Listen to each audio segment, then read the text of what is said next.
From Neural Newscast, I'm Thatcher Collins. And I'm Thomas Keene. Our top story today. The European Union and the Mercosur trade bloc officially signed a historic free trade agreement this past Saturday. It's a massive move intended to counter rising global protectionism. The signing ceremony took place in Asuncion, Paraguay, and it effectively marks the end of more than 25 years of incredibly difficult negotiations between the two regions. This deal creates one of the world's largest free trade zones by connecting more than 700 million consumers across two continents. Thomas, this really looks like a strategic maneuver to secure trade routes outside of the current American tariff environment. It certainly is, Thatcher. The scope of this is wild. The deal targets the removal of over 90% of tariffs on a huge variety of goods. We are looking at everything from German automobiles heading south to South American beef being traded with far fewer barriers. European Commission President Ursula von der Leyen was very clear about the intent. She explicitly framed this as a choice for fair trade over isolationism. And the timing? Yep, it's no coincidence. This comes as the White House announced new 10% tariffs on 8 European nations. It suggests the EU is looking for more predictable partners as tensions with Washington continue to escalate. Exactly. And the scale of this agreement is truly massive when you consider the resource-rich nature of the Mercosur region. Argentina, Brazil, Paraguay, and Uruguay are essentially forming a bulwark with Europe against these shifting geopolitical tides. But we have to note that the path to full implementation remains quite complex. The European Parliament still needs to ratify the agreement before it can officially take effect. There is also very vocal opposition from French farmers who fear they simply cannot compete with South American agricultural standards. The agricultural sector is definitely the sticking point here, Thatcher. To bridge that gap, the EU has promised significant subsidies to its own farmers to help ease the transition. But wait, what? We should also mention that Brazil's President Lula da Silva actually skipped the ceremony.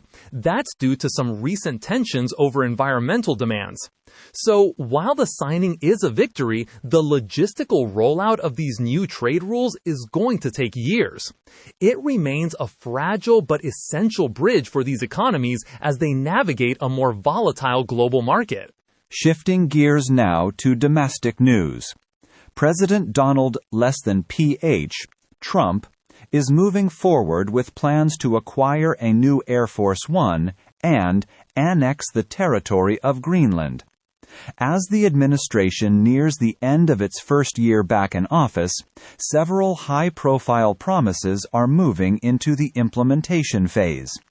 A luxury Boeing 747 jet, which was previously owned by Qatar, has been accepted by defense officials for the president's future use. This aircraft is currently undergoing an extensive security retrofit at a facility in Texas. The technical requirements for that jet are just immense, Thatcher.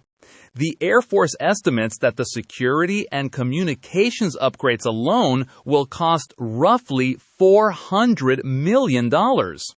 But independent aviation experts suggest the final bill could climb much higher, toward $1 billion. It is unlikely the plane will be ready for service before the end of the current term in 2029. This project is really just one piece of a broader push to reshape federal infrastructure and symbols of national authority. Beyond the hardware, we are seeing a significant shift in diplomatic focus toward the North Atlantic. President Trump has appointed a special envoy to Greenland, signaling a renewed interest in acquiring the Danish territory. He has compared this potential move to the Louisiana Purchase as a way to expand American sovereign territory. Denmark has repeatedly stated the island is not for sale, but the administration continues to press for a change in status. Yep. And those administrative changes are reaching deep into the halls of the Pentagon, Thatcher. The Department of Defense has been officially rebranded as the Department of War through a recent executive order. This change reflects a broader effort to transform independent government entities into offices that align more directly with the executive branch. From the demolition of the White House East Wing to these department name changes, the physical and legal infrastructure of Washington is being fundamentally altered. I'm Thatcher Collins. And I'm Thomas Keene. Thanks for listening. Neural Newscast is AI-assisted, human-reviewed. View our AI transparency policy at neuralnewscast.com.